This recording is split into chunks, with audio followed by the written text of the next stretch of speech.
Just wanted to give everybody a heads up that starting with this episode going forwards, I will not be censoring curse words anymore.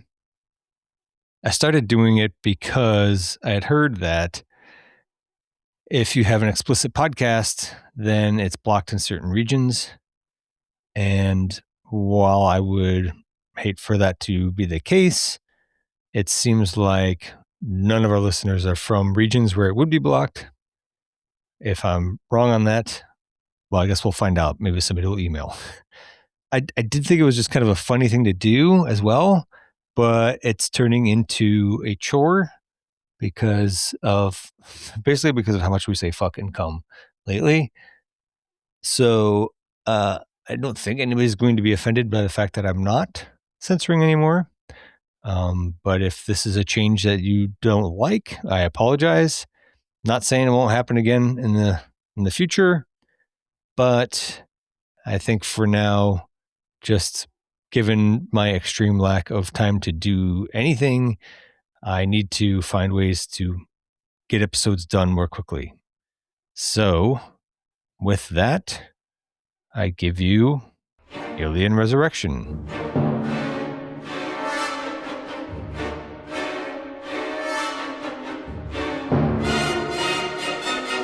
Welcome back to Absolutely the Best Podcast, a work in progress. I'm Zach, and with me today are my good friends, George and Michael. Hi. This is Series 3, Episode 6, and today we are discussing Adam Sandler's favorite alien movie, Alien Resurrection, from November 26th, 1997. Wait, is it really? No, I just wanted to say Resurrection in the Cajun man voice. Oh my God, the energy is really weird today. Yeah, that's what I was going for. After we discuss the movie, we will figure out where to place it in our AVPCU movie ranking and our mission to figure out which one is absolutely the best. Or maybe the mission is to find out how far down Aliens will ultimately rank. Sarcasm. As a reminder, we assume the listener has seen the movie before. And of course, there will be spoilers. So let's do movie memories. Would one of you like to go first? Which I always ask and nobody says anything. George, you go first. I'm Colby, going go nothing. first. Great. Yeah. This movie came out, I was a senior in high school. We were working at the movie theater. So I saw like parts of this movie. I was either a senior or we had already graduated. I don't remember. But we were working at the movie theater, and I've seen parts of this movie hundreds of times. I've probably sat down and watched it twice, maybe 3 times.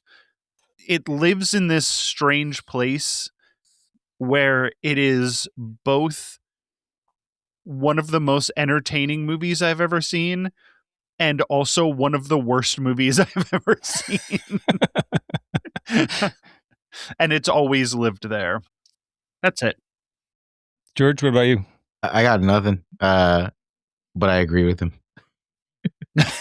Especially after rewatching it several times. It's I don't even know how to describe it. It's so good it's bad, or it's so bad it's good. It's Asylum presents Extraterrestrials Resurrection. This is not an alien movie. This is an Asylum ripoff of an alien movie. I don't fully agree with that. I mean, I feel like it's aliens or alien enough, but it is definitely pretty different. So I remember going to see it in the theater. I think I lived in Rochester for a year after I graduated. So this was the first year of grad school. I have a very distinct memory of seeing it in the theater, but this came out like right before Thanksgiving. So I feel like I would have been back at my parents' place. So maybe I saw it twice. Anyways, this was shortly after I discovered the movie The City of Lost Children. And that director for that movie is the same director as for this movie. And that's one of my favorite movies, City of Lost Children. So I was kind of into this already just based on the director. So I rewatched this. I also watched the 2003 special edition version of it, where the director, his name is Jean-Pierre Jeunet, he introduced it as not the director's cut because the theatrical cut was his director's cut. He was happy with that. The opening credits and the ending are different. If you watch the deleted scenes, it's everything that was in the deleted scenes put back into this movie. In the 2003 special edition, there's a lot of extra unnecessary dialogue that I'm not going to go into. There's so much of it that got cut out. It was a good call. And a lot of it is like just being creepy towards and about Call. Oh, so you mean that Joss Whedon wrote a bunch of extra dialogue being creepy against a young lady? Directed by a Frenchman, yes. Shocking. I know. I did not remember that Joss Whedon wrote this movie. And as soon as it came up, I was like, oh, Christ. There is some Joss Whedon bullshit in here. I think that's my biggest problem with the movie is the Joss Whedon bullshit that's in it. Yeah, there's a bunch of it. It's not like something that you see right away until you know what kind of a person Joss Whedon is, and then you're like, ew, no, I don't like this at all. Yeah, I'm with you on that for sure. So I did also rewatch. I did just with Alien 3. I rewatched this one 4 times because there's the 2 different versions and there's the 2 different commentaries.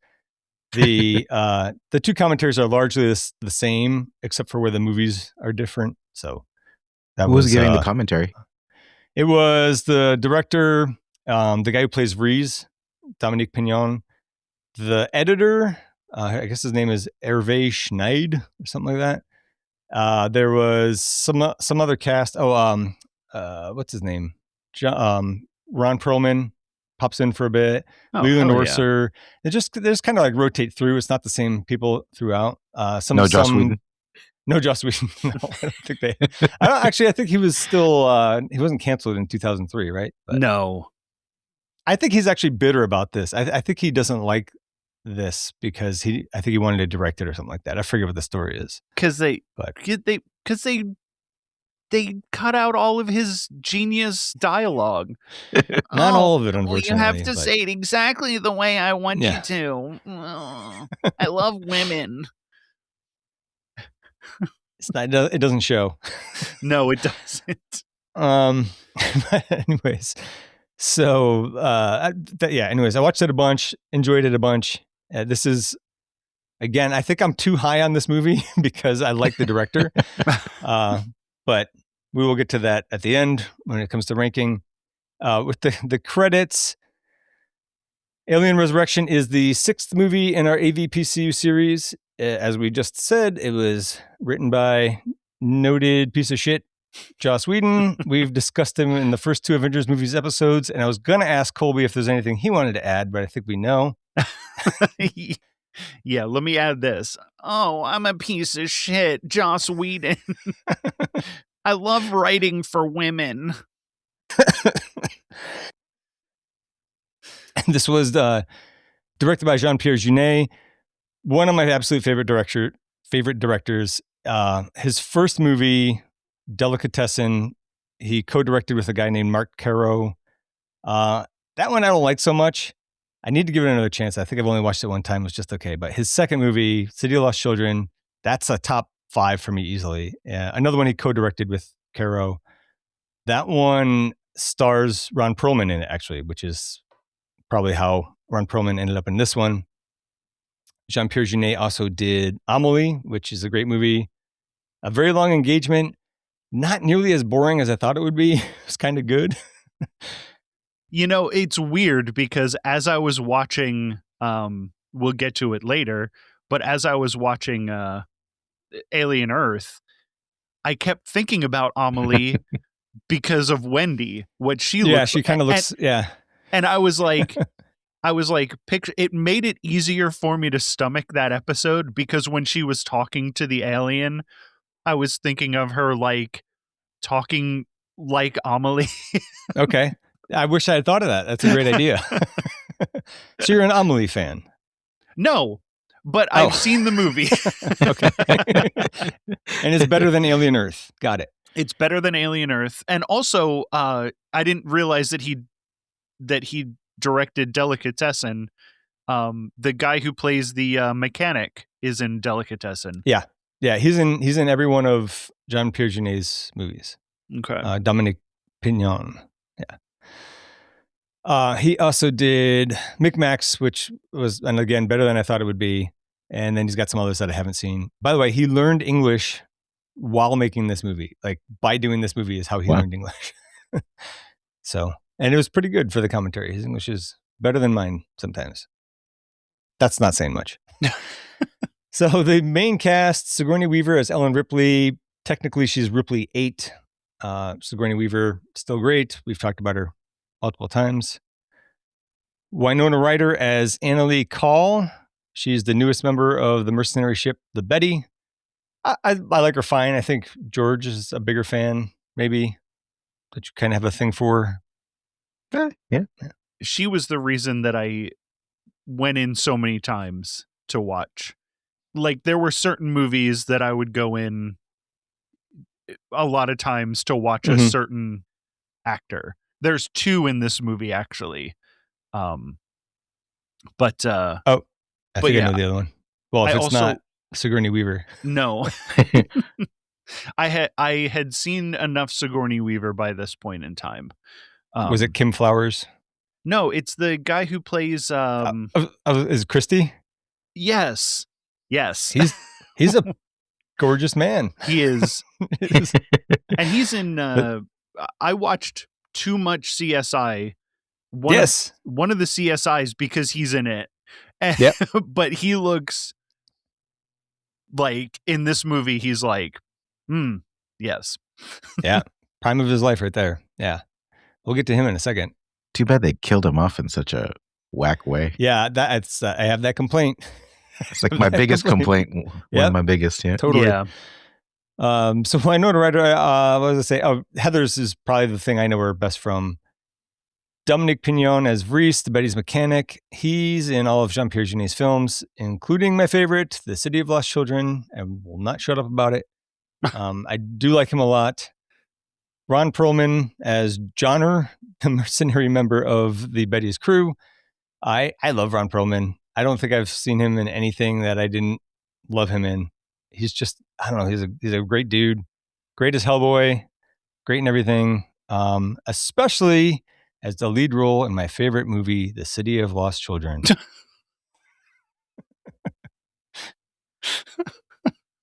He just looks like he's having fun. I've never seen The City of Lost Children, and I don't think I'm going to now. I'm not selling you on it. No, you're overhyping it, which almost 100% of the time, if a movie gets overhyped, I hate it. Oh, I hear you. Yeah. It's a weird fantasy movie. And it's all in French. Gary Dourdan as Christy, the first mate and second in command. He's great. We just talked about him. He's a really pretty man. And I thought he was in that show Almost Human with Carl Urban, but that's a different black dude with blue eyes. I guess his name's Michael Ealy. Because I was like looking through the credits. I was like, where's that show I saw him on? But different guy, also very pretty. Yeah, I thought the mechanic guy was somebody else too. Like, everybody that's in this movie, the first time I looked at him, except for Sigourney Weaver and Winona Ryder, I was like, is that blah, blah, blah? No, that's somebody else. Because even Ron Perlman looks like weirdly young in this movie, and I didn't recognize him for like 5 seconds. Oh, really? Okay. Yeah. Who did you think the mechanic was? I think my first thought was that it was the guy who plays all the homeless guys in like Back to the Future and Groundhog's Day. I can't remember his name. And then my second thought was, is that the guy who plays Master of Master Blaster fame from Mad Max Beyond Thunderdome? Because I haven't seen that movie in probably 20 years. I don't think I've seen that movie ever. You haven't seen Mad Max? I don't think I've seen it. No, not Beyond Thunder. No, I don't think so. You don't have to. Oh man, that's kind of why I haven't seen it. no, you're not a fan of the Tina Turner song? I'm a fan. Tina Turner's great. Yeah, I'm a fan of Tina Turner in that movie, but like that movie is weirdly really boring. All of the Mad Max movies before Fury Road are like strangely boring. Okay, because I only have seen Fury Road and Furiosa. Which the good I like ones. both of those. You're good. Yeah. You're good on Mad Max. That's all I needed to hear. Yeah. Michael Wincott plays Frank Elgin, captain of the Betty. I love Michael Wincott. He rules. His voice, first of all, like it's like smoked gravel. I don't I don't know how he does it. It's great. He is, of course, top dollar in The Crow. And I forgot that he had a small role in The Doors as record producer Paul Rothschild. But once I read that, I was like, oh yeah, I remember now. And most recently, he was in Nope, which I should have noped out of because it wasn't that good. But it wasn't his fault. He was good in it. Kim Flowers as Sabra Hillard, co-pilot of the Betty and life partner, I guess, of Elgin. Not to be a creep, but she is a very beautiful woman. Yeah. And I was saying some of the dudes are beautiful, so I guess I'm creeping on them too. Yeah, that was my first, oh Christ, Joss Whedon thing. When they like introduce them and he's like massaging her feet and she's in her underwear and I'm like, all right. Where was I? Now I'm distracted. Kim Flowers. Yeah. I liked her character. Yeah, I liked her character. I could have used a little more of her in this, and I feel like she didn't have enough to do. She was just kind of there to be sad about Elgin at some point. Also a shitty death. That's a Joss Whedon thing. Yeah. Yeah.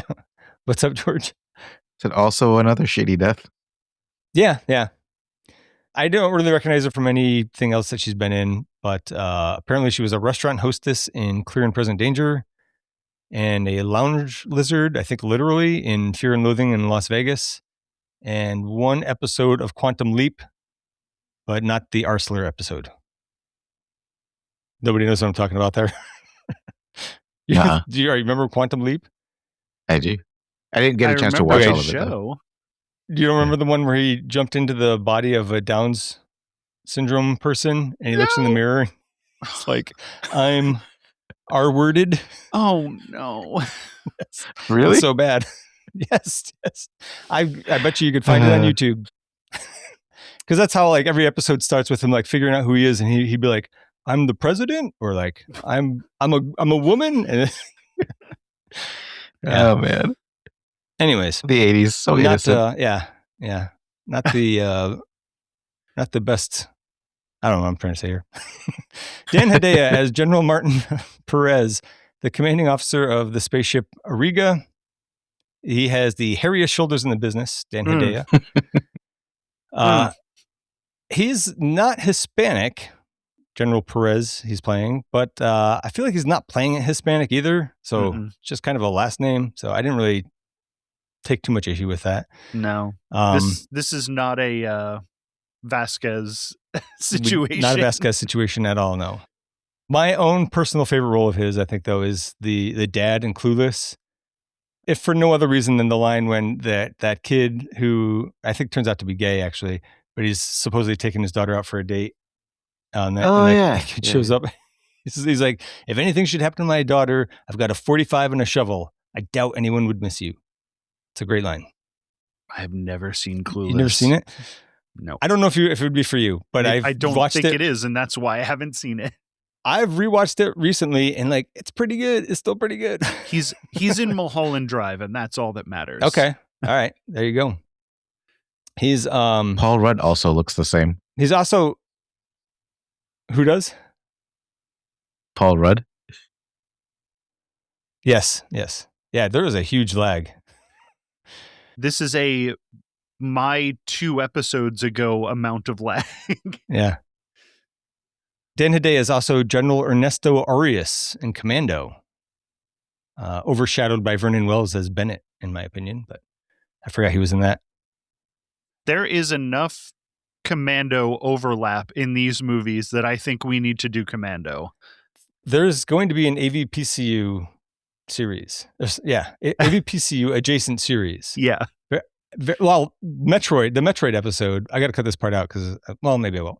But the Metroid episode is, I'm going to say it's AVPCU adjacent. Yes, for sure. So that's episode number 1 of the AVPCU adjacent series. Okay. But yeah, Commando, there's like 5 people from Commando in these movies. Yeah. Yeah. I would love to do Commando. Man. Commando's so I remember good. it being really great. It's so good. I think I've watched it in like the last 10 or 15 years. I've watched it in the last 2 years, and it still rules. Holds up. Great. J.E. Freeman as Dr. Mason Wren. He is one of several scientists aboard the Auriga involved in cloning Ripley and the aliens. His character, anyway, is a real cretin.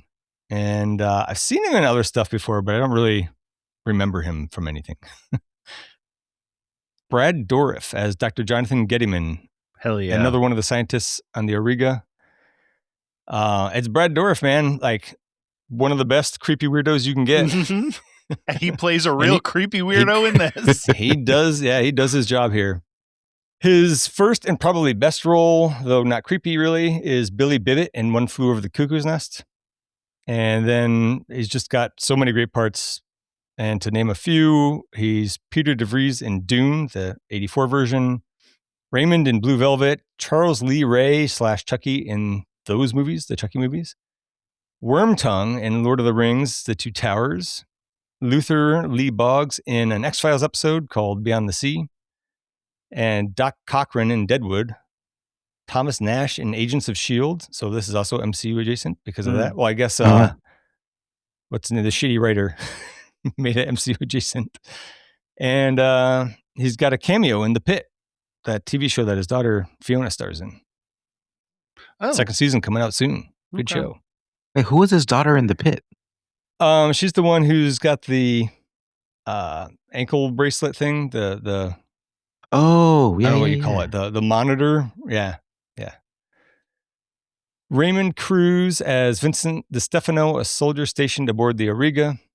This guy is Tuco Salamanca in Breaking Bad, and he's got multiple Tuco moments in this movie. And so therefore, I will only be referring to him as Tuco. Because people are going to be like, who's DeStefano? This guy's Tuco. He's worked plenty, but I don't know most of it. He does also play Tuco in a few episodes of Better Call Saul.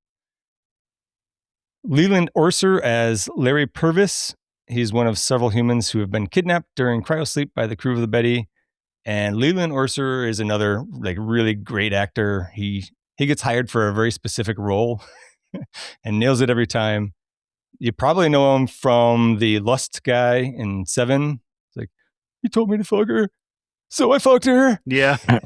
He's just really good at freaking out. Yeah. He's got some good freakouts in Very Bad Things, The Bone Collector, and is just slightly stressed out in the Taken movies. Oh, I forgot about not just that he was in it, but I forgot about Very Bad Things. I don't like that movie. Like, it's not a bad movie. It just, I don't feel good after watching it. No, it's not a bad movie, but it's a rough movie and also one of the most predictable movies I've ever seen. Yeah. Beat for beat, you're just like, oh, all right, this is about to happen. This is about to happen. This is about to happen. And then it just happens. That's correct. Yes. So similar, like with Tuco, I will only be referring to this character as Leland Orser because that's who he is to me. That's just, he's Leland Orser in every movie that he's in. He's probably like totally chill in real life. No, he was in Escape from LA too. Oh, I missed that. Tom Woodruff Jr. as the aliens, the Alien Queen and the Newborn. That's the same guy who was in the Alien in Alien 3. And when it was a guy in a suit. And he's also involved in the special effects. I got more on that later. So let's get into the main discussion. These opening credits. It's like the distorted camera lens over like disgusting body tissue. That is so Jean-Pierre Jeunet. Like if you've seen The City of Lost Children, my favorite movie, soon to be Colby's. No, it's exactly his kind of thing. In the commentary, they said that the shots were taken from an incomplete sequence that they ran out of money to finish. So I think maybe it's them cloning Ripley a bunch or something. I'm not really sure. And I'm pretty sure that this is the mutant Ripley version, I guess Ripley 7, that they burn up later. Spoiler alert. Oh, the one that Joss Whedon is like, no, she has to have her tits out. Yes. We can't not have her tits out. Yes, that one. Joss Whedon. God. The 2003 edition main titles are totally different, actually. It begins with like really, really bad bug CGI. It's like zoomed way in on the mouth of some bug, so it looks like a xenomorph mouth, but there's no bug that has a mouth that looks like that. So right off the bat, it's stupid. But then it pulls back and it's this goofy looking fly. And then some dude squashes it with his finger, scrapes it into a straw, and then like blows it at the window of the spaceship that he's in. Huh. I don't know. It was really like too zany. Yeah, it was weird. So it has terrible CGI bugs. So it was from Alien Earth, is what you're saying. Yes, that's correct. Okay. But I don't know. Nobody said anything in the commentary, but I suspect that that guy might be one of the cargo people. But also, shouldn't he be asleep if he was? I don't know. He was like just in like this little tiny thing that was being moved and it had a window. I don't know. But in the commentary, Jean-Pierre Jeunet did recognize that it was just way too goofy. And actually, I think he had to fight with the oh, I know what it was. The because the bug looked so bad because they didn't actually finish it. He didn't want to use that as the opening credits anymore, and so he told the studio like it was going to cost a bunch of money to finish it, and they're like, "Oh, you got to figure something else out." So, and then he did, and I think it works fine. So that all goes into the USM Auriga. It's a medical research vessel for United Systems Military. They have a halfway matured Ripley clone. That was based on pictures of Sigourney Weaver as a kid, by the way. That was her face, I imagine. It is disturbing. Because it didn't need to be. I didn't need to see all that. No, like I know it's not a child, but it was unsettling. But like it's so like it's close enough to looking real. Yeah. And not it is very uncanny valley. Like I was creeped out looking at that thing. I could have used a cleverly placed soda can or something to just cover some of that up. I could have used a like an actual actor in there with like probably a metal band around the glass tank. Sure.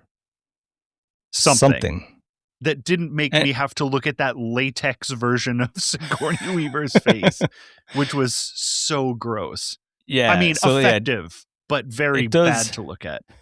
It does crossfade into the matured Ripley clone. And then it's like surgery time. Creepy Brad Dourif cuts the chest burster out of her. Dr. Gettyman is his name. And they decide to keep Ripley alive, but plot hole, why did they need to cut it out in the first place? Like, why not just let it burst out after it matures? I don't know. The plot must go on. Because they wanted Ripley alive. Right. It was just plot purposes. They did it this way. Weren't they trying to figure out whether they wanted to keep her alive or not? It didn't play that way because Gettyman was just like, oh, she's healing and like she's perfectly healthy, blah, blah, blah. And he's like, can we keep her, please? Yeah. And so I feel like if that was the plan, was to keep her alive all along, they should have kind of made the dialogue more that way, but I don't know. In the 2003 cut, after they cut the chest burster out of her, she grabs some scientist's arm and breaks it before it crossfades into that part where she's in the cloth bag. And that also wasn't. That was my second, or was it the first Joss Whedon bullshit? I was like, oh, naked Ripley in like a cheesecloth bag. Like, yeah. What? Why? It wasn't really like, I think in the commentary they said something about it being like she's being born again, but it's just like, we don't need it. Like, No. didn't need that. No. So the scientists check Ripley out. She's in perfect health. Her scar's fading rapidly. So I guess maybe she has some kind of advanced healing. She definitely has super strength because she easily breaks the restraints and chokes out Dr. Wren until she gets tasered in the head. I'm guessing that's why they cut that surgery scene short. They cut out the part where she broke that guy's arm, because if that had happened, I don't think Dr. Wren, he would have known that. Why would he have gotten so close? So they need to teach her all over. They're seeing what she remembers for words and stuff. They wonder why she even has memories, and they posit that they're inherited memories. There was something about genetic crossover with cloning her with an alien inside. It's fine. Good enough for me. General Perez does not like any of this at all. He's ready to put her down if she acts up. Meanwhile, they got the chest burster grown into a queen, and it's pooping out eggs like nobody's business. That's the same queen as in Aliens, by the way. They found it and refurbished it. Huh. Saved them a bunch of money, I'm sure. And they just doused it in KY jelly. The KY budget. These aliens are so drippy. Everything. And that's how they need to be. Saliva is just coming out all the time. Yep. Yeah, they really did not skimp on the KY here. And space is wet. I think in this one, there was something in the commentary too, where the director was saying, like, at one point, the special effects guy was like, it's not goopy enough. Like, we need thicker, more of it. So, and I support his decision. Yeah, he sure did. Jesus. So after seeing the queen, Perez says that he needs that cargo, and then we'll find out what that is and why he needs it shortly. And we have the requisite cafeteria scene. Ripley asks Dr. Gediman how she got there. They cloned her from blood samples that they found at Fury 161. That's the Alien 3 setting, in case anybody forgot. She warns them that by growing the queen, everyone's going to die. And I appreciated how Dr. Wren says that, he's like, oh, we're the United Systems military, not some greedy corporation. And you can tell that he knows they're just as bad, if not worse, right? So I thought it was good casting here. He's a really good creep. It seems like Weyland-Yutani's done. This is 200 years in the future, I think, after Alien 3, right? Mm-hmm. Seems like Weyland-Yutani's out of the picture, just based on the past tense wordings that Dr. Wren was using about them. Now it's only Prodigy. I have to assume. Boy, didn't... Anyway, I was going to say, all of them are gone, right? Right. I have to assume that by the end of Alien Earth, which they're not going to do, but if they wanted to do it right, if they wanted to fix it, they would have to wipe everybody out except for Weyland-Yutani. And then later on, sometime in the next 300 years or whatever, somebody else comes along. That's fine. The U.S. military, whatever it is, or U.S. United Systems military. Anyways, plenty of griping coming up on Alien Earth. Stay for the after show. There was also a really, really great point here by Ripley when she says that the xenomorphs have, when Wren says that the xenomorphs have incredible potential once they're trained. And the animal itself, wondrous. Potential. Unbelievable, once we've tamed them. Roll over, play dead, heal. Mm-hmm. You can't teach her tricks. And she kind of scoffs. And she's like, roll over, play dead, heal. Because they can't be tamed, Alien Earth. I know I just complained about it, but like, why are we training these things? It doesn't work. She knows it. It's a bad idea. Don't base your TV show on it. Then the Betty approaches the Auriga. That's the mercenary ship. And we get a quick look at the crew. Elgin and Christie prepare to arrive. Johnner throws a knife into Vreese's leg, establishing that both Vreese is a paraplegic and that Johnner is a dick. Call chews out Johnner, breaks his knife, and then we get a really good Ron Perlman quote. Don't push me, little Cole. You hang with us for a while, you'll find out I am not the man with whom to fuck. Just the way he says fuck is really good. The Auriga computer is called, this was a Joss Whedon Father. thing. The Auriga computer is called Father. And I'm sure it's just like, man, like, what if instead of mother, it's father? but he loves women, so I don't know why he would do that.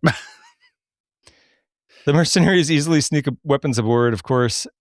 They have the taxi driver guns for Christy.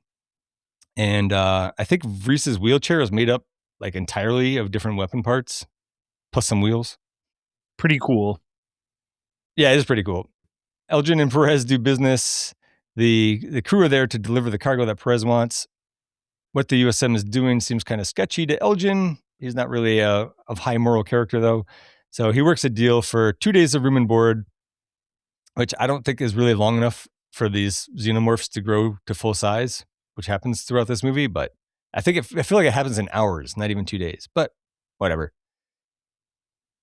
The cargo gets transferred, and we see that it's people in cryosleep. The U.S. military. I keep wanting to say U.S. military. I just wrote down USM. This is the problem when I do abbreviations. United Systems military has purchased them as hosts for the facehuggers to latch onto, and that's what happens in the next scene. And one guy wakes up right before it happens, and gives a good scream. Did you notice how squirmy the eggs are in this one? They're a lot more animated. You mean like the lips? Yeah, they're also I appreciate thicker and Yes. goopier. Yeah, quiverier. It's all really goopy and gross in this movie. Everything Yeah. is so disgusting. Good effects. Then this next scene also seems like a Joss Whedon thing, but this one I kind of like. Johnner challenges Ripley to a game of one-on-one basketball. She fucks with him a bit at first, then fucks him up. You're shaking your head. You don't like It's this one? so stupid. The whole basketball scene. Oh, it's stupid, but I kind of like it. It's really, really stupid. Christy tags in and he gets his ass handed to him as well. And then Ren comes in with some soldiers, breaks it up. And importantly, we see that Ripley got a bloody nose. She flings him on the floor where it sizzles. So she's got kind of the alien acid blood in her too. Doesn't seem like as acidic. Did anybody even notice? The viewers did. Yeah. I thought it was cool because like I figured that since they cloned her and the alien was inside of her, that like she was that it was going to cross contaminate a little bit. I thought the acidic blood was like a cool touch, actually. It was fine. I didn't love it. I didn't hate it either. I just feel like if she has acidic blood, all of her biology would fail. So she would have to be like radically different. But the movie is good enough where I can put that, just set it aside. And it is important for later on. Like it's actually, something that comes into play. So that's another reason to let things slide. For a scene that shouldn't have made me emotional, but did. Right? This movie's weird. It's a really weird, bad, good movie. Yes. By the way, did you know that? So at the end of the scene, this is the part that I really liked in this. Which Ripley walks away at the end, and she like throws the basketball over her head, and it swishes in the basket. Did you know that she really did that? Oh, nice. Oh, really? They had set it up they had set it up to cut away, so they didn't bother trying to get the whole shot in frame because they didn't think she was going to make it. And I think it was a couple of tries. It wasn't like the first shot, but so she does it. It goes in, and then they had to cut away because Ron Perlman was like, "Holy shit! Did you see that?" So he blew the shot. So like that's why it cuts so quickly after that. But let's see. Vreese is sneaking around. I think he steals some ammo. And Dr. Gettman checks in on the xenomorphs that have been hatched and grown in record time. They're good and slimy. Love it. He's trying to teach them. He punishes one with a cold blast of, I think it's liquid nitrogen. Mm-hmm. I don't know what else it would be. It makes sense. And it learns that the button is bad. And I feel like that is an appropriate amount of learning for one of these xenomorphs. That I can get behind. It's stimulus response. Call then pretends to be drunk. She's drinking with Joner and Christy. Joner. I always want to say Joner. She's drinking with Joner and Christy. She pretends to be drunk. Spoiler alert, because she can't get drunk. It's good character building for Joner here too. She spills her drink, trying to drink it with boxing gloves on, and then he tells her to take a hike. So she throws her gloves down and spills his drink too. Mm-hmm. And then he gets pissed. He knocks over Christy's drink. And like he's just like this petulant child. I don't know. I like that scene. So Call wanders off. She uses some spray to get past the security locks. That's another very Junet kind of thing. The Why breath did that work? locks. Yeah, I guess that was It confused about that shouldn't. too. Was it just like a spritz? How would breath ID work to begin Yeah. with, right? So I'm like, I mean, if I can push past the breath ID, I can push past the spraying thing. I don't know. I thought it was kind of, again, being a fan of this guy because City of Lost Children is my favorite movie. I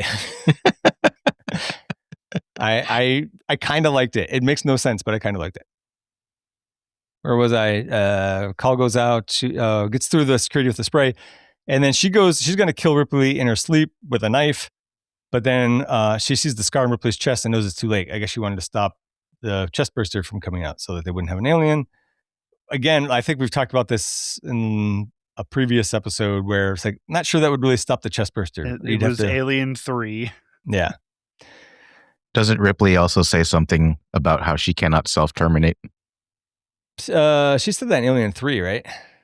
She's like, I can't do it myself, but I think it was just like she didn't have the will to do it.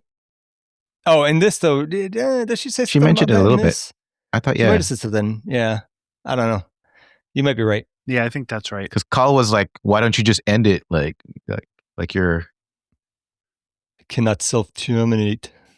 We get another taste of how Ripley is different. She puts Call's knife through her hand, and then the metal reacts with her acid blood a little. Obviously, Ripley's part alien, and she says that she can feel the Queen. And then I thought it was funny. She's like, "Get out of here! They're looking for you!" And Call immediately gets caught. Right as she goes out of the room. The USM soldiers gather up the rest of the crew, except for Vreeze, which I guess they couldn't find him. Not sure they were looking for him that hard either. And I like this part where one guy has a rifle in Joner's back, and he turns around and he grabs it away from him. And he's like, "Don't ever touch me!" And then he throws the rifle back to the guy. Dr. Wren accuses them of terrorism, saying Call's a known terrorist, and they brought her aboard. Then Elgin gives the signal, and they take out or capture everybody in the room. The part with the ricochet bullet kill, where Christie's got his hands up, he can't put the weapons down because they're attached to him, right? It's a little over the top, but if you know the director, he went very light with this. This is like, he is a big fan of like Rube Goldberg setups. Okay. And actually in the commentary, he said that this was an idea that he didn't use for City of Lost Children, my favorite movie. It was a very good pool player character in the first draft did something like that, where he shot that ricocheted off of something and killed somebody, but it never made it to film. I think it got cut out after a few drafts. This was where I was back in on this movie when that kill, like when they're killing all of those soldiers, I was like, all right, fine. I'm like, this movie's stupid, but I am back in. It's just stupid enough. It is. I kept going back and forth before this. I'm like, I do like this movie, but also it sucks. And then like when this scene happens, I'm like, all right, fine.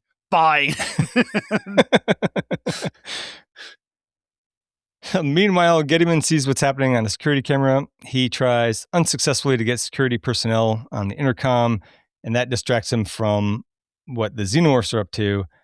And I do have to give Joss Whedon credit on this one, if this was his idea. It's pretty brilliant. There's 3 aliens in one cell, and 2 of them kill the third with like the mouth tongue punches to its carapace. I don't know, its skull, something. Anyways, doesn't matter. There's a bunch of acid blood shooting out of it, and all that eats through the floor, and it lets them escape. Which again, to me, a reasonable amount of intelligence for these creatures. Then Gettyman goes in to check. I don't know why. I guess to see how bad it is, because once again, our motto is, if you see a hole, you got to stick something in it. So he sticks his head in, and he looks down the acid hole. It gets snatched. And I do want to jump ahead here for a second. A little later on, some military guy goes into the same room to check on the situation. And the xenomorph like tongue punches the liquid nitrogen button and freezes him. That did go too far for me. Yes. that went too far with their intelligence. Also, it has hands. Oh, yeah. Like, yeah. why did I think that was the part I did notice that part, and I was like, why? Also, even if it wasn't going to use its hand, its face was right there. It could have just touched it with its face right instead of with the inside mouth. Speaking of, if there's a hole, we're going to put something in it. There's a I'm scene listening. later where I was like, Joss, come on, Joss. He's definitely putting things in holes. We'll get to it. All right, I look forward to it. So this guy gets frozen. Oh my God, I just hit me what scene you were talking about. So this dude gets frozen, and I have a science gripe because getting hit with that little amount of liquid nitrogen, at worst, you're going to get a little bit of frostbite. It's not going to freeze any part of you solid, which I probably would have let go, except for this was an unnecessarily stupid scene already. So on the plus side, it was a pretty brutal kill. Yeah, like I'm always down for a liquid nitrogen kill. I don't care how like unscientifically accurate it is. If you freeze a human body solid and start breaking parts of it, that's cool. Yeah, It give did me win that. me back a little bit. Yeah, I will give you that. Back to the mercenary group. Elgin demands an explanation from Call. She fills them in on what the audience already knew about the xenomorph breeding program goings on. Tuco teams up with them, and they take Dr. Wren along for access because he's got all the codes and whatnot. I guess he's got his breath. Father announces that the cages have been opened in an unauthorized manner and everyone should evacuate. Then Ripley breaks out of her cell. Various USM guys try to escape, and they all fail. I thought one got away. I don't There know. was Maybe. There was one maybe ship one that guy got away. All right. Yeah. Maybe one guy got away. From the commentary during that, the grenade in the escape shuttle part, like the one guy goes in escape shuttle, Xenomorph follows him in, and then Perez throws the grenade in and launches, goes out in space, and the whole thing blows up, right? They call that the Star Wars explosion. And I was like, yeah, that does look like the Star Wars explosion. And I thought it looked exactly like it, actually. So I went back and rewatched the explosion. And this one's a little bit better, but I like them both. They're both really good. Yeah, and this was the scene where I was like, yeah, this is stupid, but I'm in. But also,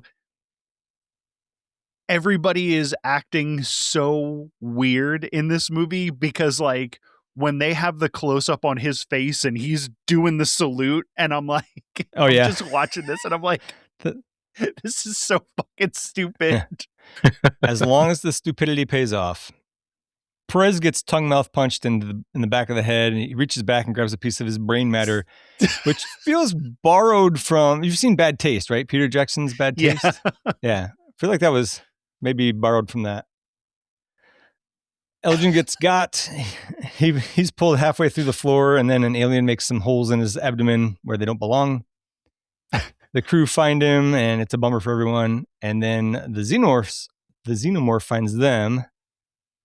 And Johnner shows he's not always a bad guy when he grabs Call by the arm and says it's time to go. However, they do appear to be trapped for the moment. And it's a little over the top here. Is this the part you were talking about, Colby? What? Putting things in holes? Where someone sticks a shotgun through Elgin's hole? Nope. No. Yes. Oh, okay. It's later. I thought this was the scene. No. Yeah. I mean, this, yes, but also not nearly as sexual as what I'm thinking. Okay. Of. Yes. Okay. I do know what you're talking about now. Yes. It is totally sexual. But not here, or less so here. Someone sticks a shotgun through the Elgin hole and blasts the xenomorph. And then it turns out it's Ripley. I do like her line when she climbs up and says, Was it everything you hoped for? Dr. Wren lets them know that there's 12 other aliens, and Ripley lets them know that there'll be more. Oh, but once again, shotgun blast to the alien directly to its face. No acid blowback of any kind. Right. And they had just before said, don't shoot it. It'll eat through the hull.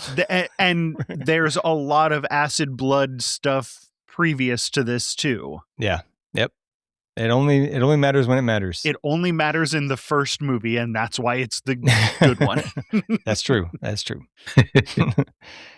There's a couple. I like the exchange between Ripley and Johnner.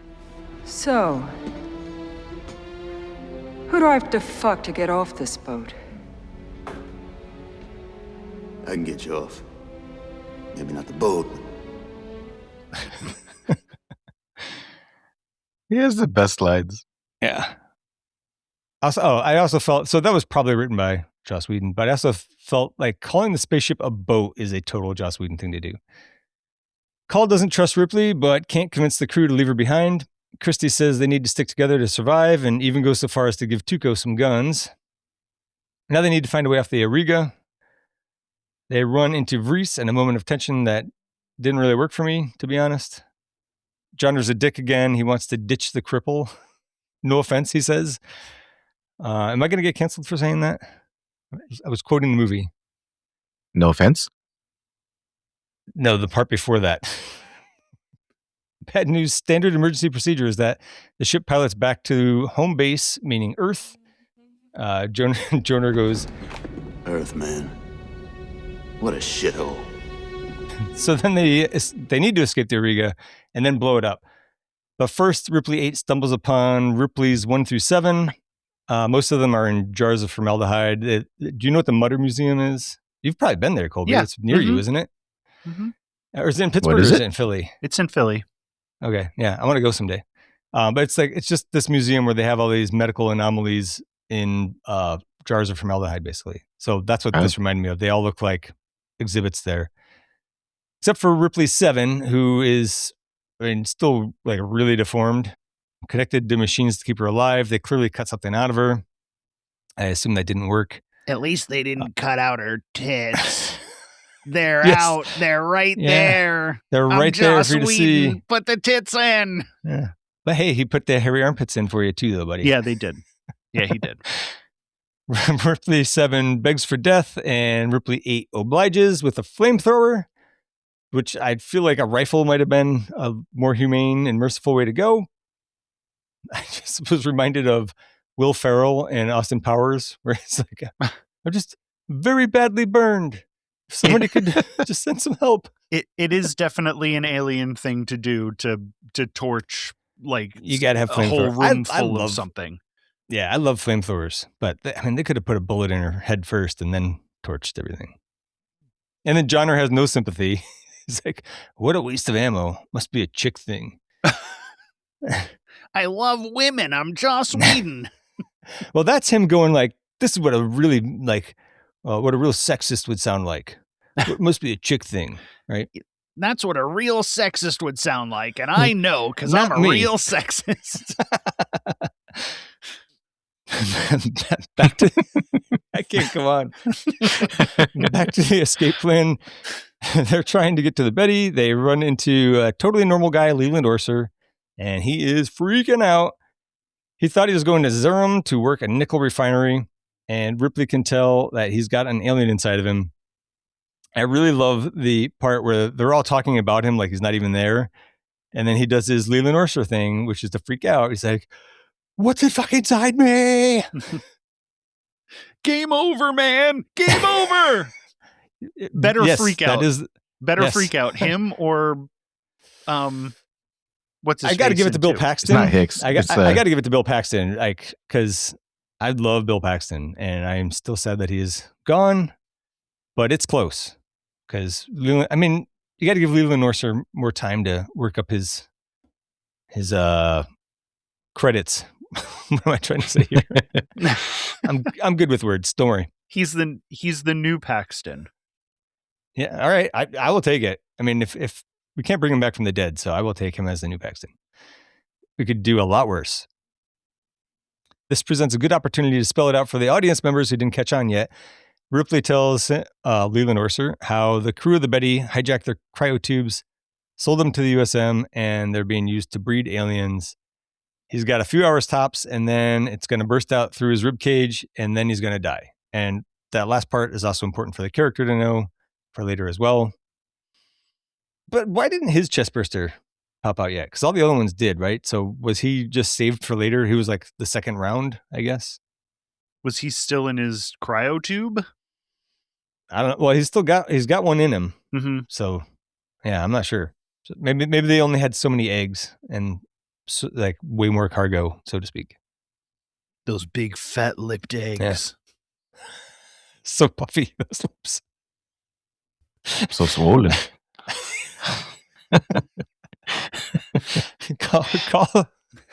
Call says they can freeze him on the Betty, and the doctor can remove it later. Clearly, no one here has seen the previous 2 movies. There's no way that works out. Yep. So the way out is through, and that's down a long shaft through the bottom of the ship, which is flooded by cooling water. They can't bring the wheelchair, so Christy wears Reese like a backpack. They're old buddies though, so it's cool. They say it's just like old times. And to get through, they got to swim, totally submerged, about 90 feet to a freight elevator shaft on the other side of the kitchen, meaning that they need to hold their breath for that part of the swim. I personally love this part. I think this is divisive. It's different. Yeah, it's different for an alien movie. I don't think it's stupid. And I like underwater horror, so we're getting a little bit of that here. You look like you have something to say, Colby. No? I watched this movie, right? Yes. I'm with you so far. I saw these humans clumsily swim through the water, and then these aliens gracefully move like they were born under the water.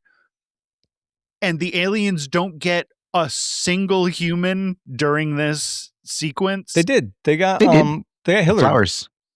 Okay. They should have gotten 100% of these people. All right, let me step through this because it all goes swimmingly until we find out that the xenomorphs can swim, and I had never actually spoken to somebody who complained about that before, but had seen people complaints online where people were like, "How could it swim? How could it swim? Like even a snake can swim, and these swim like a snake does." No. Yeah. I'm not complaining about it being able to swim at all. Oh, like how it not caught caught somebody. When you see it swim, yeah, exactly. You're okay. You said it. It moves like a snake. It moves like a lizard underwater. It is one of the most graceful things. It looks awesome when it's swimming. And all of these humans they look like this is the first time they've ever been in the water. They are so clumsy under the water. Especially Hillard. And they have 2 of these just like smooth following them. And just the fact that they're not picking these people off one by one. Okay, so here's what happens. So I was set up to defend the fact that they can swim great, and I misinterpreted what you said. So I do love the way, like, it looks cool as hell too when they swim. They look super awesome well. When they're It does. Yeah. My gripe was that Joner blows one up with like a grenade launcher or whatever underwater, right? So there's only 2 of them. He blows up one, right? So, and then that one blows up. Now the water is full of really strong acid. And for the nerds out there who know, protons travel really fast in water. So everybody's getting a free chemical peel here. But then, so there's one left. That one grabs Hillard. So it's got one. Like, what's it going to do? Like, it's not going to go for all of them. Right? He's got one. He's going to take it back or whatever. They still have so I think so much ground to cover. I mean, yeah. my thing was like, they all, was it 90 feet? Like 25 feet is the length of a pool. Yeah. And most of I don't know too many people that can make that swim without. Well, if it was 25 feet, it wouldn't sound that impressive. But that's true. I mean, it is totally unrealistic for them to be holding their breath that long. By the way, in the commentary, they were saying that they would do all these rehearsals. They got people, like, they were really submerged. I don't know why they did it this way. There's the only way to be done, but they really couldn't come up for air. So they had scuba divers down there who would give them an oxygen mask in between takes. Oh, wow. I think that's how they do it in all of the like long swimming scenes in movies. Right. So they did all these rehearsals, and then when it came time to do the real thing, everybody's like, adrenaline is up because they're doing the real thing now, and so you use up your oxygen faster. Then on top of that, the director was yelling yelling like, "You don't look scared. I want to see bubbles." So he wants them like screaming out their air. And so like there was a couple of times when like a few people almost drowned. Wow. So anyways, yeah, we lose Hillard.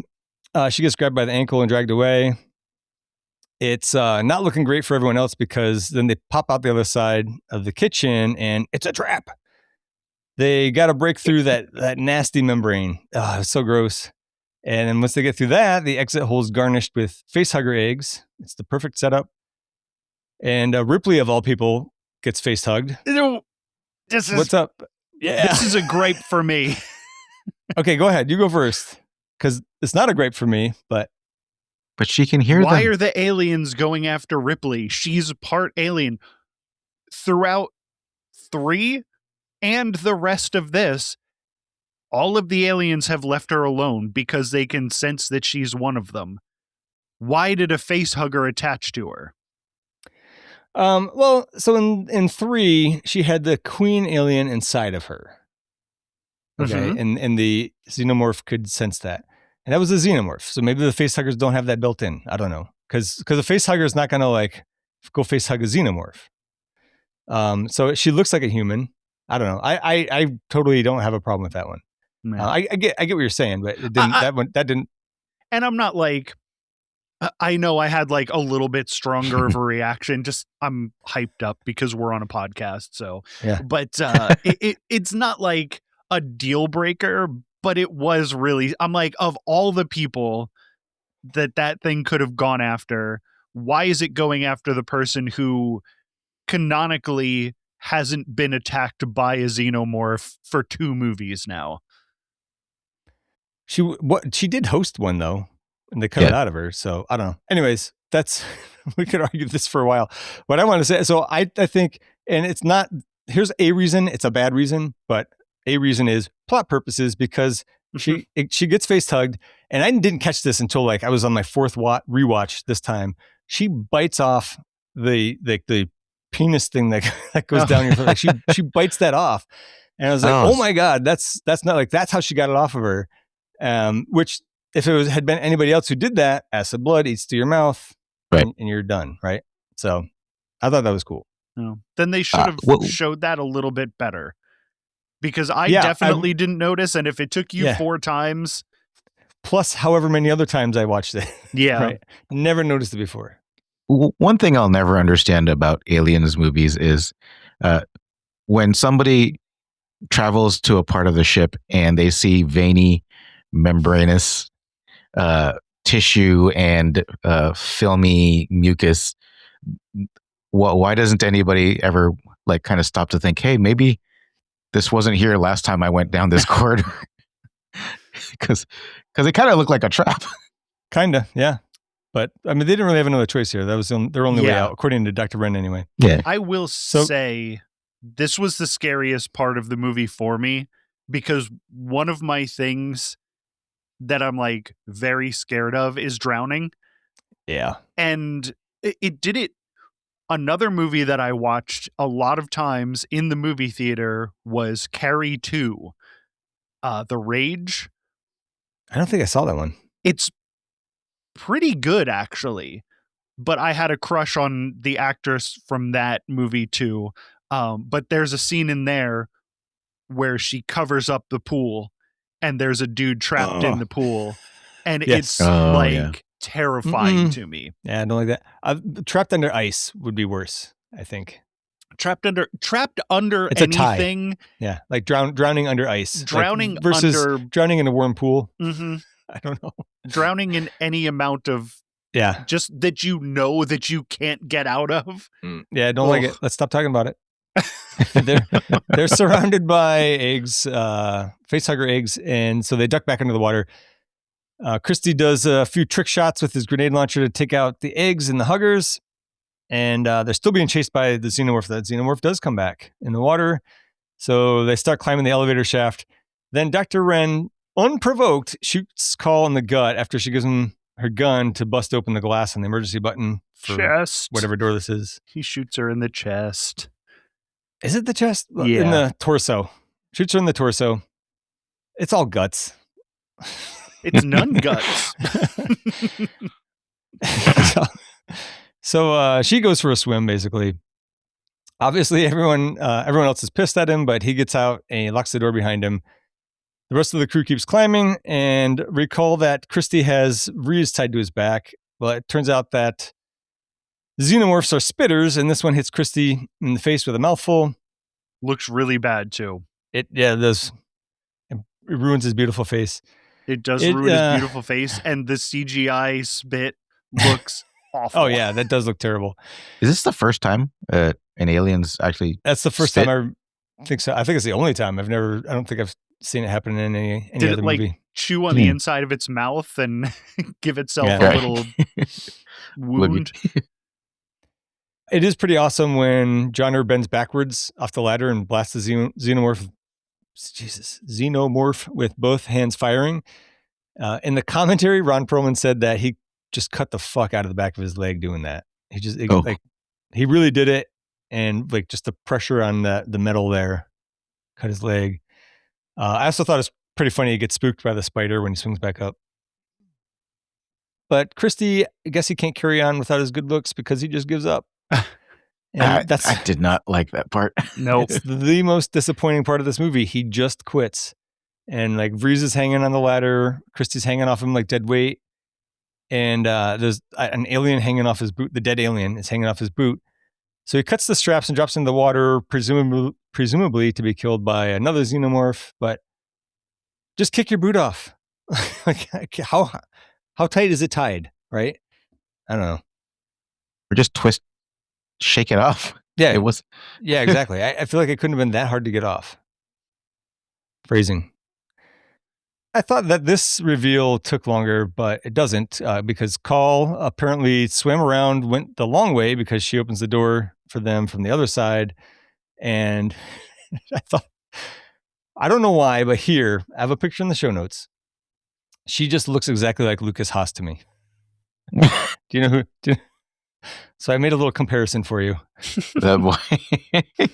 Yeah. And sorry if I've given you all confused boners. Now, you're probably thinking, hey, didn't she get shot in the chest? I guess it was. I wrote gut. Colby says chest. Didn't she get shot? But everything is clear once we see Ripley finger Call's cum hole. She's an android. No. She doesn't finger that cum hole. She fists that cum hole.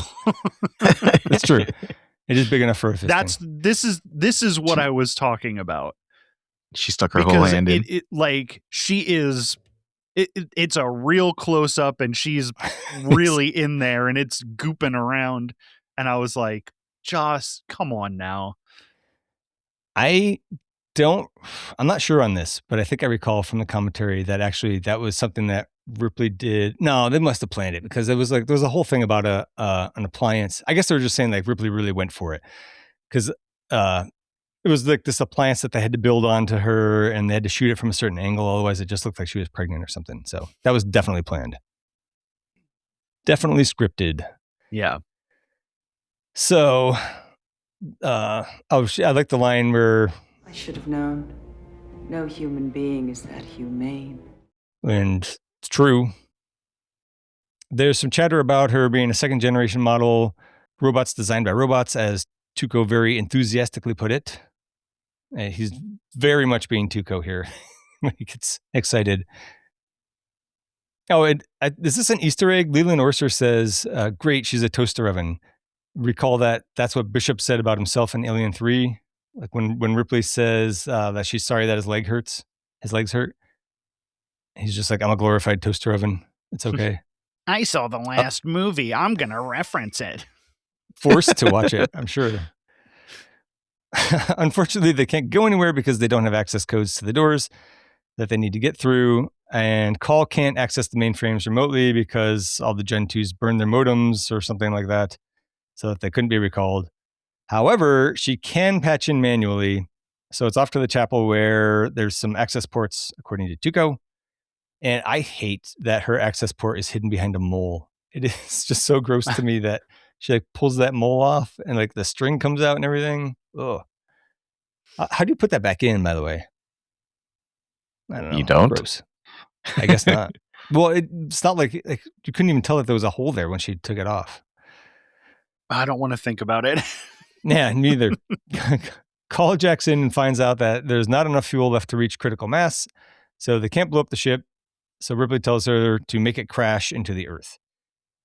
After that, Call clears a path to the Betty and starts it up remotely.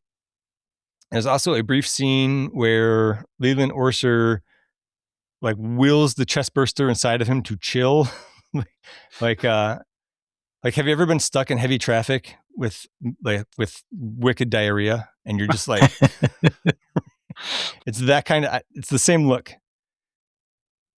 Call also locates Dr. Wren on level 1 and decides to make his life hell.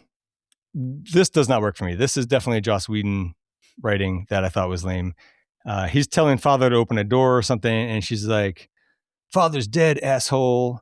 And like, "Intruder alert on level 1. All aliens report to level 1. Mm-hmm. All that. It just, maybe it was the delivery, but I just thought that was, we didn't need that. It was stupid. It's not a Winona Ryder delivery. I'm sure this was a Joss Whedon thing, and he's like, "No, you have to say it like this." Make sure she says it exactly this way. Yeah, make sure she has a I lot know of what women teeth. sound like. Then Ripley helps clean up Call's. God. Then Ripley helps Call clean up. Sorry. Then Ripley helps Call. Can I say it? Then Ripley. Then My Ripley Joss helps Whedon clean up impression is Call's too come home. accurate for you. All right. Take 7. Then Ripley helps clean up Call's come hole some more now. It's not really important. I just wanted to say come hole again. They do chat during the come hole cleanup, though. Turns out Call knew what the plan was. Call knew what the plan was here on the Auriga from a government mainframe and decided to intervene. Or I guess she's programmed to intervene in this kind of situation. There was some mention of that. By the way, Now everyone... Come Yes. Hole Cleanup, great name for a band. We're coming up with all kinds of good names. I might need a break.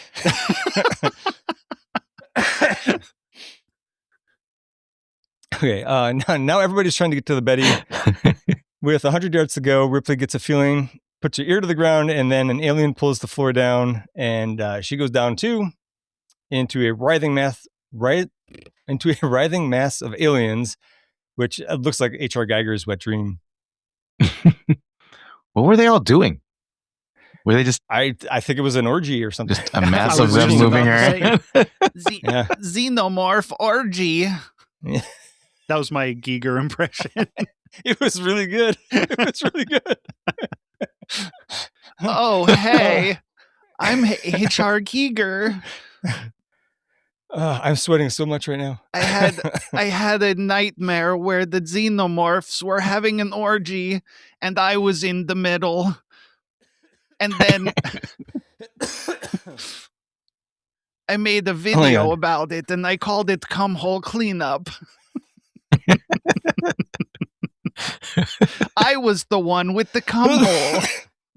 Now I need to decide how much of this I cut out entirely, save for the end, or just leave it in. None. Yeah, I think I gotta leave it all in. I gotta leave it all in. All right. Oh, okay. I don't know what we're doing. Oh, you were just in the middle of the xenomorph orgy. That's right. Everybody else bravely goes on without Ripley. They get to the Betty. They're about to put Leland Orser on ice, and then Dr. Wren shows up and takes Call hostage. He also tries to get Tuco to back him up, and Tuco properly tells Wren to fuck himself, respectfully. During the commotion, Leland Orser starts going into convulsions, and he goes straight for Wren, who gets a lot of shots off into Orso's torso. That's a tough thing to say. There you go. That's another name. Another bad I name. was just about to say Orso's torso. Good name for a band. But Leland's berserking, so that doesn't stop him. And he puts a beat down on Wren. And then I do love this. It is entirely over the top. But he puts his chest to the back of Wren's head, screams. The camera goes down his throat. You see the chest burster. And then you cut to it popping out of his chest and through Wren's head. and it's ridiculous, but I love it. It works. It's awesome. I'm down for it. That was maybe my favorite shot of this movie. It's really well done. Call Tuco and John are unload on it, so no need to worry about that anymore. Of course, the acid doesn't eat through the hull. Meanwhile, Ripley has been taken to see the Queen, and Dr. Gettyman is there just gleefully being cocooned amongst other people. And he recaps what's been going on behind the scenes. First, everything was normal. The Queen laid her eggs, but then she started to change. She added a second cycle, so...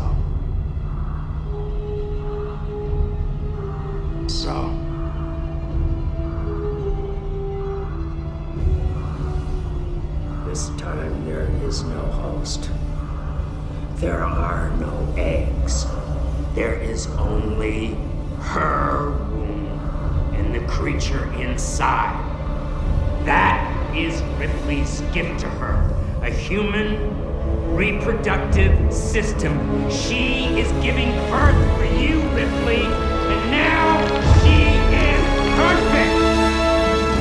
He is very excited about this and not at all bothered about being in a cocoon.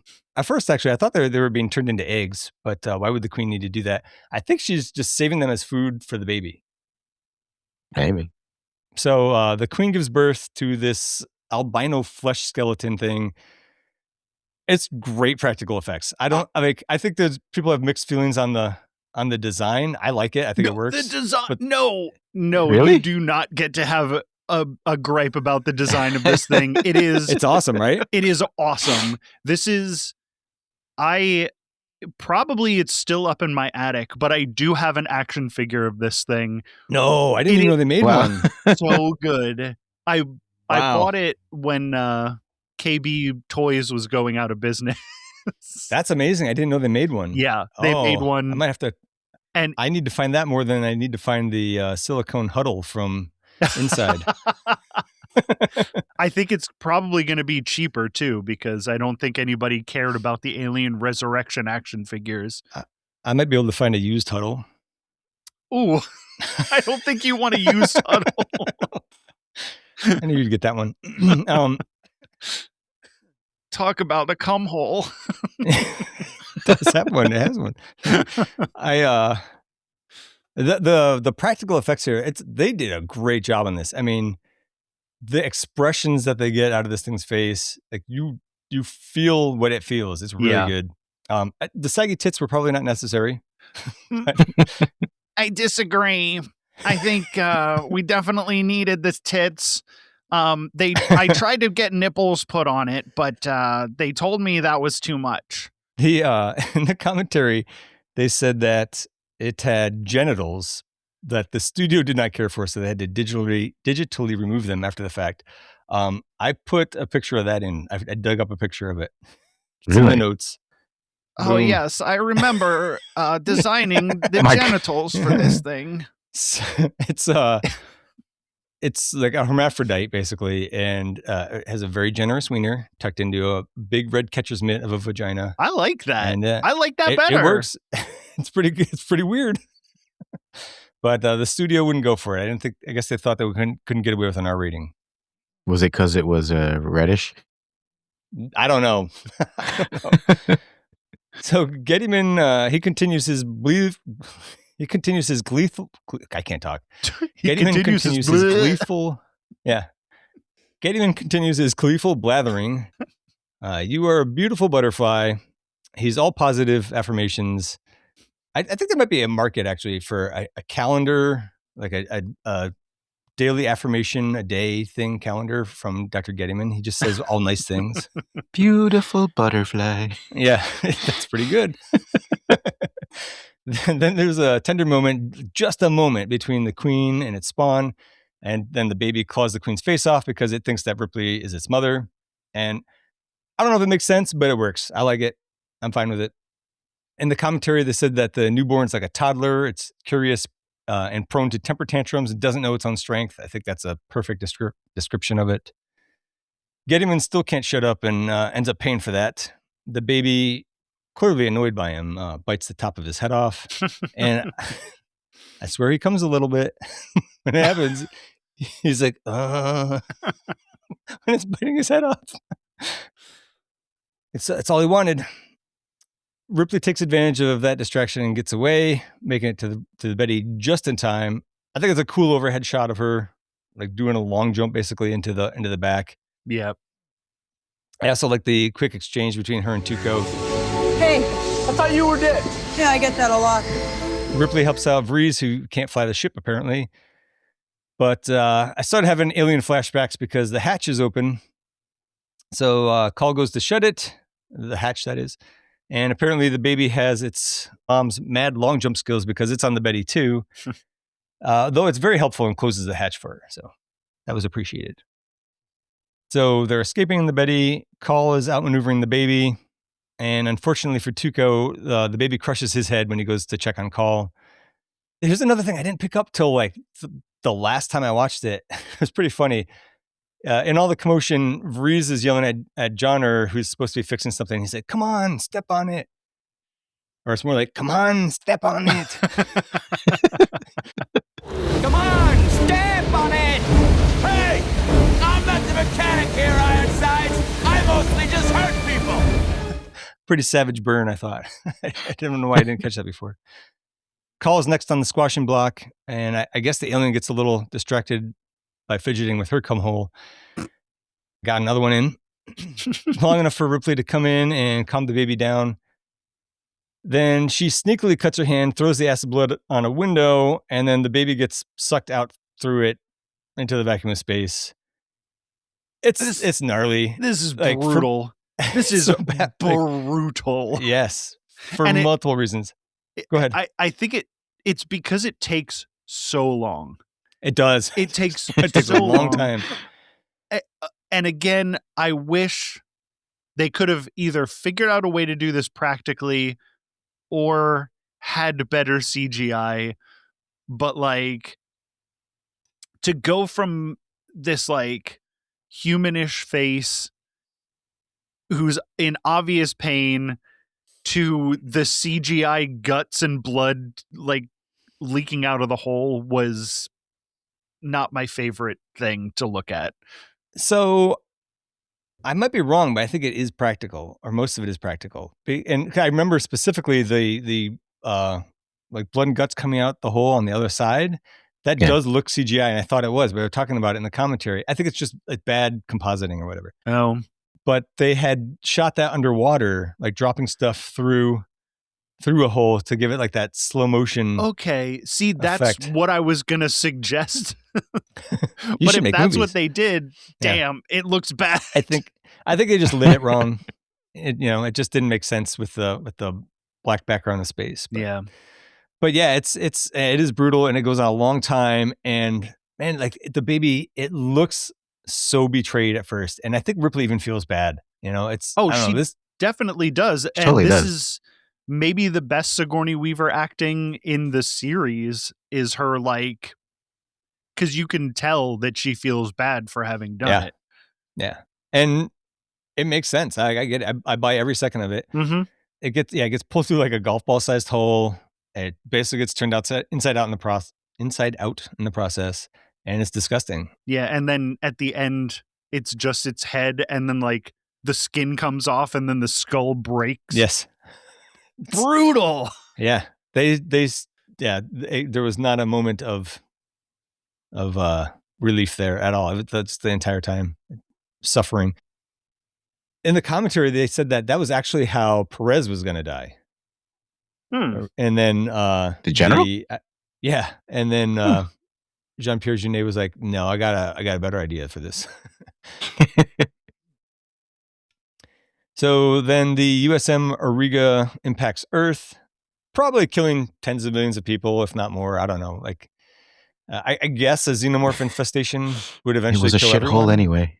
Yeah, that's probably true. just crashed into a mall, and then it had a bunch of hybrid. Forget it. I see where you're going with that, though. The Betty manages to safely enter Earth's atmosphere, and this is where Alien Earth should have picked up. It doesn't even need to be the same actors. This is what they should have done. Mm-hmm. They could have easily had an egg or a face hugger on board, but no, they decided they had to do a prequel. The 2003 cut goes on a little longer here. Johnner kisses Vrees I don't know. I don't think that was in the theatrical cut, right? Like they land and then Johnner kisses Vrees. I guess I don't think that was scripted. I think he just did it, or maybe the director was like, "Do it," and didn't tell Vrees about it. But he shows them actually land. He really goes for it too. He really goes for that kiss. I would want Ron Perlman to go for it. Hell yeah. Then so they land. They actually land. It shows them land, and the Earth really is a shithole. But it's because the Auriga just crashed there, and like it's you know what it reminded me of was the alternate ending of Army of Darkness where Ash sleeps too long and he gets out. It's like this hellscape, right? It looks like that. Same lighting. I slept too long. That's a great ending. It's so good, right? All the endings are good for that. Yeah. Colin Ripley chat while sitting on some rocks. The conversation ends with that same "I'm a stranger here myself" line from Ripley. And then you see them looking at the ruined landscape. It's Paris. You see the Eiffel Tower knocked over and stuff. So that takes us to changes we'd like to have seen. I will go first since you guys have been quiet. No, somebody else go first. I've been chatting. I've been talking a lot. George, you go first, please. I don't really have that many outside of the deaths that I thought weren't warranted. Right. I really didn't like Christie's death because he just seemed like such a badass, and he should have lasted longer. And he saved everybody's asses so well that it just made no sense that he would just cut himself off and then just fall into the water. Yeah.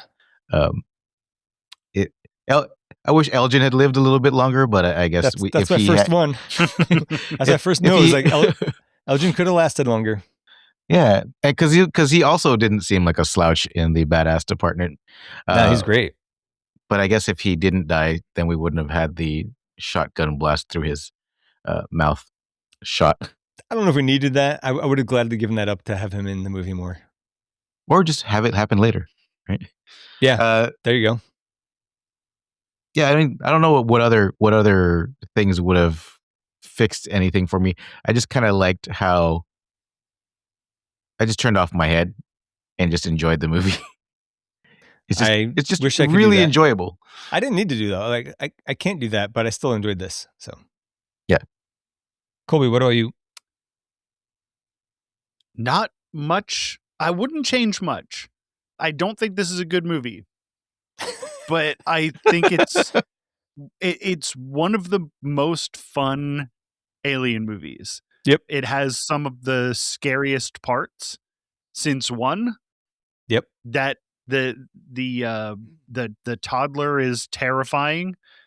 But yeah, Christy I think Ron Perlman's character, I feel like maybe the like overt badassedness and a cowardly death would have like suited that character better. And then just let Christy die. Ron Perlman's character probably would have also been better to have what's his face strapped to his back as well. Yeah. He's a bigger dude. Yeah. I think if you were gonna kill off more of these characters, 2 more deaths in the water. Like I could have used a couple more deaths in the water. But otherwise, I really do. I'm not going to say that this is a good movie, but it's great. It's greatly paced and it moves and it all makes sense within the world. I still don't think it's an Alien movie, but I love this movie. Yeah, I don't have anything really major, I don't think. Like George said, I wish Elgin had lasted longer. Similarly, I could have used a little bit more with Hillard. I think my big change would be to de-Joss Whedon this by about 15%. For example, we skipped over this. I'm surprised neither one of you brought this up, but there's the scene where Ripley pulls out like this limp dick mouth tongue out of the xenomorph that she killed. She hands it to Call. Oh, yeah. And it was like, it'd make a nice souvenir. Mm-hmm. Which seems exclusively to set up a gag later on when she grabs Johnner's tongue and asks Call if she wants another souvenir. It's like, this is a long way to go for a C- joke. It's just like, we didn't need that at all. And give Christy a better death. Sorry. And if she did that, if she bit the dick thing off of the face hugger, why didn't she make that joke then? Like, why Right. didn't she Yeah. give her the souvenir from that? Yeah. So then we would have known that that's what she did. Yes. Yeah. Yeah, that's a correction they should do, is I made that more obvious, because I really hadn't picked up on that before. It's pretty awesome when you see it. They should have just let the ship have enough fuel to reach critical mass. Like, we didn't need the extra wrinkle that they needed to crash into Earth. Like, what was the point of that? Because I don't know. It looked like an extinction level event to me. But I mean, again, arguably better than everyone being face hugged and chest bursted to death. And also, hey, Alien Earth, you forgot to steal this detail when you crashed your ship. Changes I would not like to see: retconning this in Alien 3 so that Neil Blomkamp can bring back Hicks and Newt for Alien 5. Remember that, when that was going to happen? That's all I have really on changes. So that takes us to ranking. Our current lineup is number 1, Alien; number 2, Predator; number 3, Alien 3; number 4, Aliens; and number 5, Predator 2. The Rotten Tomatoes scores for Alien Resurrection is 56% with the critics, 39% with the audience. Is brutal. It goes down to 50% with the top critics, and it's the same for the audience. That they didn't do a verified audience. So that's actually higher than Alien 3 with the critics, but lower with the audience. I think all those numbers are way too low. Wow. In my opinion. I think that they really put the erection in Alien Resurrection with this one. So much cum. There's so much. First, the alien effects in this are great. I think it's the best so far. And I think that the story, it strays a little bit too far into goofy territory. So in that respect, I don't think it's better than Alien 3. I think it is more in the vein of an Aliens sequel, and that there's a lot of action. There's a kind of a military theme going on. But is it better than Aliens? I don't know. I keep flip-flopping on this. I like this director too much, and I hate the James Cameron bullshit too much. So I'm pretty solid on a B tier. I'm leaning towards number 5 below Aliens, I think. But I could easily be tucked up to number 4 if somebody wanted to do that. But let's hear what you guys think. I'm not going to talk you out of that, because actually that's exactly the slot I was looking at. Was a B tier still, but just underneath Aliens. B tier for me as well. It is above Aliens for me, but because of not my love for this director, but my hate for James Cameron. Right. There's just too much James Cameron bullshit in Aliens. But so you didn't watch Fire and Ash? No, and I never will. I've never seen a single Avatar movie. Oh, you're so lucky. I accidentally watched the first one. But no, I think this one's an hour and 45 minutes long, as opposed to 2 hours and 20 minutes like Aliens is. Yep. I think this is a better length for a horror/action movie. I think it's better pacing for a horror/action movie. I think it's scarier than Aliens. I think the action is better than in Aliens. I think the aliens look better than in Aliens. There's nothing in this movie that's worse. You're talking me up to number 4, buddy. Yeah, there's nothing in this movie that is worse than Aliens. It's stupider for sure, but it's much more enjoyable for me personally that I can't put it above, or I can't put it below Aliens. Because we're not talking about films here. We are talking about alien movies. And for an action horror alien movie, I think this has all of the things that I want in an alien action movie. So however it falls, I want it to be known this is a better movie than Aliens. Right. No, I mean, I agree with all that. And I think I've only talked myself down to number 5 because I feel like I was favoring it too much because of the director and disfavoring Aliens too much because of the director for the same thing. But I mean, I would be happy to call it number 4, but I don't think we're going to convince George. So I mean, I will say it is more fun than Aliens. This movie reminds me of how I feel about Bloodsport, where Bloodsport's pretty dumb and Jean-Claude Van Damme's acting is pretty dumb. But I do enjoy watching it. Awesome. Yeah. That's kind of how I feel about this movie. Yeah. Like I'll find myself actually rewatching this movie every once in a while. Yeah, I'm gonna rewatch this more now. Because it's just got great scenes. And it is shot really well, I thought. Okay. So I mean, so I was also actually moving towards 4 after Colby's speech. Okay. So are we agreeing on 4 or are we playing for it? I'm fine with 4. All right. Well, that makes Alien Resurrection the new number 4. Sorry, Majors. I don't think he's listening anymore. I think we lost one. No, I think he is. All right. So I guess we'll just do not Infinity Saga, Horror Edition Trivial Pursuit Poker just for fun. It is my turn to bid first, but let's read the questions. I heard you ran into these things before. That's right. Wow, man. So what did you do? I died. Okay. Are you guys ready? Yep. All right. So it's my turn to bid first. I don't know any of these. I've got a good guess on 2 of them. And on a third one, I would have a good guess, but I can't think of the guy's name. So I'm going to say 1 because I figure out of the 3, I might get 1. And I'm also going to assume at least Colby will outbid me, whose turn it is to bid next. I'm going to say 2 because I'm reasonably certain on 2. All right. George, can you do more than 2? I only have 1 that I think I know. Okay. All right, Colby, it's all you. Let me find my answers. It doesn't matter. It's fine. Yeah. It's just for fun. No buddy. stress.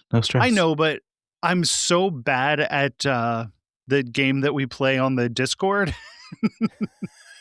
I feel like I should be better at this one. Yeah, you're definitely better at this. You're pretty bad on Discord. Yeah. Okay. I don't watch a lot of movies. I watch a lot of horror movies and stupid comedies, but that game has too many films for my liking. First question. What type of feline did Natasha Kinski's character turn into in the film Cat People from 1982? I think she was a cheetah. The answer is leopard. I thought it was. Oh, I thought it was like a lion, but I remember her being spotted. Oh, okay. So the spots were all I had. All right. Well, I mean, it was a good guess. Who wrote the book The Swarm from 1974, which was adapted into the poorly received film of the same name? Not a clue. Oh, I remember the name that I was trying to come up with now, which is not correct. Michael Crichton. Arthur Herzog is the correct answer. Arthur Herzog, who also wrote Orca. I don't know why they think that's important. In Tobe Hooper's film After the Texas Chainsaw Massacre from 1974, to what animal did hotel owner Judd feed his victims? Was that pigs? That was my guess too. It is alligator. Alligator. Oh. Cool. Which is, now that I see that, I'm like, yeah, makes sense. That is an animal. That was one of them that I was wishy-washy on. Thought pigs too. All right, this is one I think Colby has. Nope. What was the first film Boris Karloff and Bela Lugosi starred in together? Nope. Really? I thought you liked all this old-timey shit. I watched all of this old-timey shit. I don't. It's not Dracula versus Frankenstein. I feel It like is it not. was Dracula meets Frankenstein, but I can't imagine that that's right. What if I give you the year? No, it will not help. 1934. Nope. Any guess? No guess? You're just going to quit like Christy? Yes. Cut my boots off. I'm done. The movie's called The Black Cat. Oh, I have seen that. What is the name of the medical supply store where contaminated zombie corpses were stored in Return of the Living Dead from 1985? Unita. Oh, yeah. I was like, I need a what? Unita is the name of the medical supply company. I didn't look at the answer. It is Unida, UNEEDA. Yeah, Unida that medical supply. Return of the Living Dead is something I return to every 2 years or so. I've only seen it a couple of times. It's I should so rewatch dumb. it. Yeah, That's the so one. good. Is that the one that starts in the graveyard with the kids partying? It doesn't start there, but it does have the it's got kids that partying scene. in the graveyard. Right. Okay. Yeah. Okay. I always With remember what's her name? your brains are so sweet, so spicy. Last question. Who was revealed to be the Carver in television show Nip Tuck? I think it was the guy who plays Dr. Doom in that Fantastic Four movie. Julian McMahon. Julian McMahon. Know. I don't know his character's name though. Now He passed away recently too, I think. Oh yeah, that's right, he did. Okay, I don't know if that's the guy. Wait a minute, hold on. Who is the actor? I don't know. My wife watched Nip Tuck, but I could not get into it. They don't list the actor? Come on. The other guy kind of looks like Bruno Campos. So it was not him. Okay. The answer was Dr. Quentin Costa. Costa? We'll go with that. Was that Julian McMahon's partner? I don't know. I've never watched the show before. Mm-hmm. He had a romance. It says romance is Julia McNamara. Enemies, Sean McNamara. Christian Troy. I don't know. I don't know Christian anything about Troy, the show. I think, was Julian McMahon's character. Okay. I see. What's her name is in this? What's that girl's name? Rona Mitra. Yes. Yeah. What's her name? I like her. Yeah. Anyways, so you bid 2, you got 1, you lose. Pretty sad, Colby. Yeah, it was not great. I can't believe you're not going to give me cheetah for leopard. They both look the same. Shepherd. I mean, you were closer than I was with lions. I knew she was spotted. Come on, 1.5 points, you still lose. Bad. That's it for Alien Resurrection. Next up for Series 3 will be Alien vs. Predator from August 13th, 2004. Oh, God. Yes, not going to be good. But first, we will be doing George's next MCU adjacent pick, which is James Gunn's Superman from July 7th, 2025. Yay. And all of us versus Zach. Yes. Plus a guest. Whoever wins, we all lose. Me especially. Colby, do you want to plug your other stuff? Yeah. Listen to Jack Billings Presents. It's a half-an-hour sitcom of a podcast. And also This Bizarre Adventure, which we have a bunch in the can, and I'm going to start releasing new episodes soon. I keep hearing that. I have actually binged a little bit of season 1 of Jack Billings Presents. Which is insane to me. I would not start at season 1 of Jack Billings. I would start at season 2 and then go back if you like it. I'm getting some laughs. It's okay. I started on season 3, so. Okay. Oh, you can find me often on the Retro Game Club podcast and sometimes Games My Mom Found podcast. I think we're doing actually tomorrow. Yeah, tomorrow. I got to record Eyes Wide Shut, which is a movie I regret watching. If you want to contact us, you can email us at absolutelythebestpodcast@gmail.com. Join our Discord. There's a link in the show notes where we also have links to our socials and a couple ways that you could help support the show. Please leave us a review and help us spread the word. Tell your friends, tell a Frenchman, and tell a clone. Thank you for listening and have a great day. Absolutely the Best Podcast is a production of Audio Johnny, a subsidy of Corporation Johnny. Corporation Johnny. If it exists, we own it.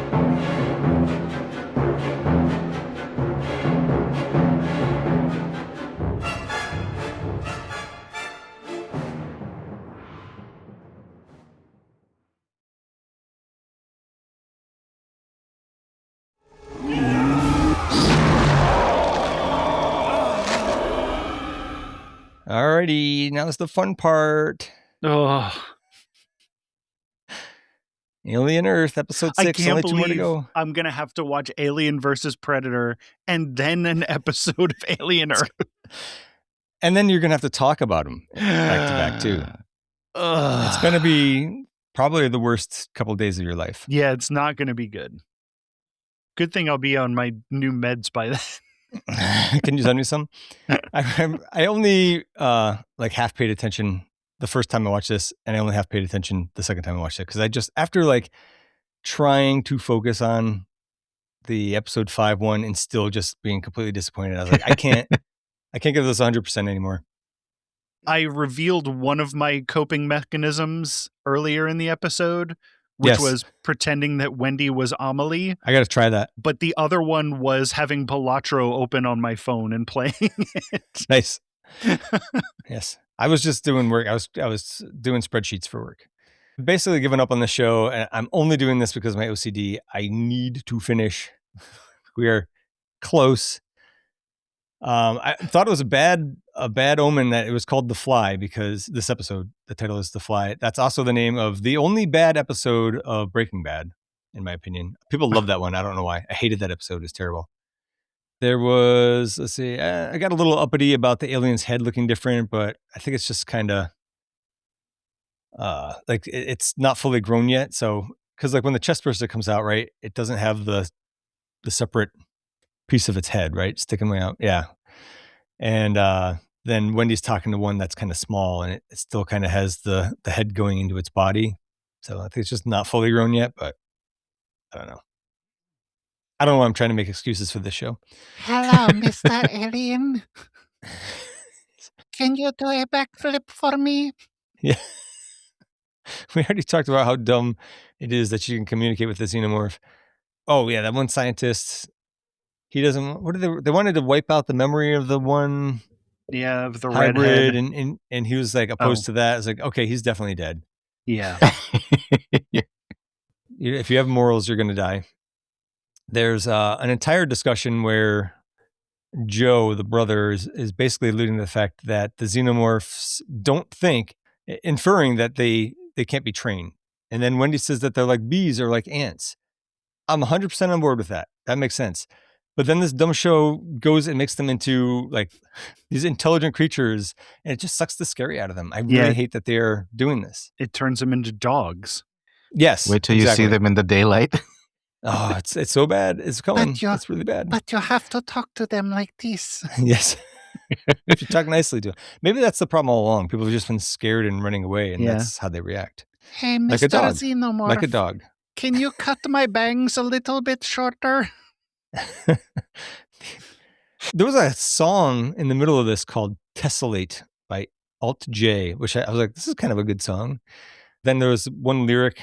The lyric was pretty stupid. It's like, triangles are my favorite shape. 3 points where 2 lines meet. It's like, it's not a triangle. Exactly. The letter V is your favorite shape, which is fine. Oh, I guess every point has 2 lines. Maybe it's not a triangle. Yeah. Maybe there's just one line is bent. I don't know. That's a piece of pie. It's disgusting with the boy genius, whatever. He's picking his feet during that meeting. With the feet. With the feet. I don't have a problem with feet. I have a problem with this dude's feet, And because it's dirty. no, it's just, I don't know. There's We don't need something it. It's about the way that unnecessary. they film it, just the way that this kid is. He's disgusting, and I hate him.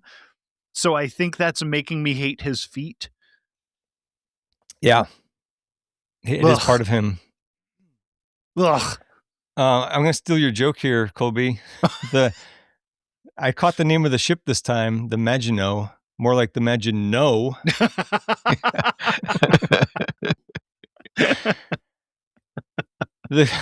I know you invented that joke. So yes, I invented it. I never heard anybody say anything like that. The creators of this show, they have not done their homework. Whoever wrote this, Morrow is trying to intimidate Kirsch, talking about what he likes about killing synths. He's like, they don't feel any pain, which is stupid, but I don't know why he likes that. But on top of that, Bishop literally says, my legs hurt, as like one of his very few lines in Alien Space. Like, so they do. Yep. They feel pain. And they're really doing a good job of making me hate Morrow, too. Yeah. Like, he may be a badass, but he sucks. He's a dick. He does. Yes. 100%. The good news is I'm almost done with my notes. All the inter-alien species coordination. They did it a little bit in the previous episode where, like, I don't remember what the eyeball did something to distract the one scientist so Isaac. that the other creature could climb out and like squirt the eggs or squirt the tadpoles, whatever, into the water. Like that. And then in this one, I think it's in the sheep, right? Mm-hmm. Which is everybody's favorite part. And it like bonks the glass and distracts the hybrid kid. So the door shuts. He's locked in with the fly. It's like, I don't know, man. Is it just getting lucky this many times, or is it like somehow communicating with the other species? I don't know. It's all too silly for me. It has to be communicating. Which is too silly for me. Yeah, it's... Either way, it's too silly. Yeah. We do get a good bukkake shot of this kid with his cum all over his face. Yeah, all his face. That's my next note. It's like also hybrids are full of cum. Got it. Yeah. Really, it's... I said it in the Discord. I think the thing that irritates me the most about this show is that it's a complete waste of time. Yes. It adds nothing to the universe. It's a waste of my time watching it. It takes away. Because it's not good. And like, it's irritating. It not only doesn't add anything, it detracts from the universe. Like, it puts stuff in that doesn't need to be there, shouldn't be there, and it's retrofitting everything, which is useless. It's just a useless show. It's pointless. Hard agree. Very well said. I feel like I hate Peter Pan and the whole Peter Pan story now because of this movie. I never liked it to begin with, but I'm glad that you hate it now. And then he's reading from the book at the beginning of this episode. Yes. Oh my God. Yes. So long. Okay. Like, we get it. Yeah. So we're not like letting it fade out. We're actively refreshing leaning into it and making it more about the Peter Pan shit. It's just everything, just everything. My last real note on what actually happened was just that slightly sets the science guy with the morals, sets him up for a face hugging, and that if Morrow's plan, and it, spoiler alert, it is his plan. Morrow's plan is to smuggle out an alien as a chestburster embryo. I call bullshit. They already alluded to that plan in Aliens, and that was the plan that Weyland-Yutani had at the end of Alien 3. They're just recycling ideas in their prequel. So, and then it closes out with a Godsmack song, which I think accurately captures the tone of the show, and that's not a compliment to anyone. They're both try-hard derivatives of better works. I hated this episode. I hate the show. This episode particularly just vacillated between boring and stupid. The whole show does. I don't know what I'm talking about. There were a couple of cool things here and there, but we are beyond salvaging this show at this point. And It just sucks. Did Kirsch know? And Kirsch does know the whole thing, everything going on. So like, why is he going? I guess I never understood why Kirsch just kind of goes along with everything. I don't know either, because he's a synth, so he should just be kind of beholden to his creator. But I get the feeling that he's kind of like, let's see what happens. So I don't know. Oh, I guess maybe Boy Genius isn't really his creator. Maybe he just works there or something. I don't know. Maybe he's secretly a Will and You Tiny Plant. Anyways, done with that one. I wish I had more to say about it, but like nothing happens. No, not really. No. I mean, literally all my notes are just complaining about stuff. Like, yeah. Anyways, if we could talk about scheduling for a minute and then that's it. We can go. So we've already agreed Friday, the 2nd of January at 12 p.m. Pacific, 3 p.m. Colby time. That's Colby and I doing the Metroid ranking with Phoebe and TB. And then the three of us plus special guest, will record Superman 2025 the next day, Saturday, the 3rd at 2:30 p.m. Pacific, 5:30 Colby time. We also agreed to AVP on 1/18/26 at 2 p.m., 5 p.m. And that leaves us with AVP2 on February 1st, 2 p.m. / 5 p.m. And that's where back to back. Stopped watching. I think do you between Alien versus Predator, I think the next movie I watched was Prey. Okay. Ooh, Prey was good. So these are all going to be new Prometheus to me. and Predators. You didn't see Prometheus. Predators. Oh, sucks. that's right. Yeah, Prometheus and what was Alien the other Alien one? Covenant. Yes, the Alien movies. It's the Predator movies that I haven't seen. You didn't miss anything, dude. You didn't miss anything. They're not, and I'm possibly better than AVP. I don't really remember, but yeah. So we got to do AVP with Alien Earth Episode 7, and then AVP 2 with Alien Earth Episode 8. Oh my God. The worst. The good news is, I think that'll probably be the bottom. Probably. Oh, I hope so. I don't know. Predators and the Predator might be worse. I'm not sure. I see my new psychiatrist tomorrow, so hopefully by then, all right, my new meds are. We've given you something to talk to him about. Not yet. We'll see what it looks like. Oh, so God. are we? Is February 1st at the usual time? Okay. I don't see why not. Okay, cool. I'll send out an invite in a minute. And then that's it. I feel like there was something else I had to say, but I don't remember what it was. Probably not important, like most things. Like most things that anybody says. This is a podcast after all. That's right. The most important. No, it's not important. Okay, I will talk to you guys soon. Have a good Merry Christmas, if that's your thing. And I'll see George. George is coming here. I'll see you tomorrow. That's right. Maybe not bright and early. Drive safe. Yeah, probably not bright and early, no. Okay. And leave it record until it's all uploaded. That sounds exactly like me. That's I know. Good. I've been doing bang up impressions all day long. That's true. I don't know. My Giger was way better than I expected it to be. It was, yeah. It was really, really good. I think my lean was pretty good too. My Amelie was probably the weakest of the three. I don't even know what Whedon sounds like, but I'm just going to assume that was exactly correct. I actually don't know either. I'm just assuming that that's what he sounds like. But yeah, that Giger was fucking spot on. I'm proud of that one. You should be. See you guys. All right. Talk to you guys later. Bye, fellas.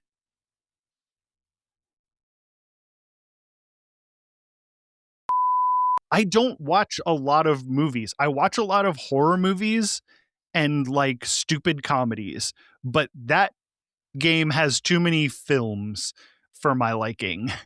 There is. What's up, buddy? What do you need? Oh, I thought you were going out to. for sushi tonight? If you can get mommy to make it, you can. I'm busy right now. I'm recording. Okay. Getting sushi tonight. Mommy's in here. I had sushi yesterday. Nice. All right. Sorry. Were you asleep? Oh, sorry. It's all making for good pod. Yes, I was sleeping. We all were. All right. First question. What type of feline did Natasha Kinski's character...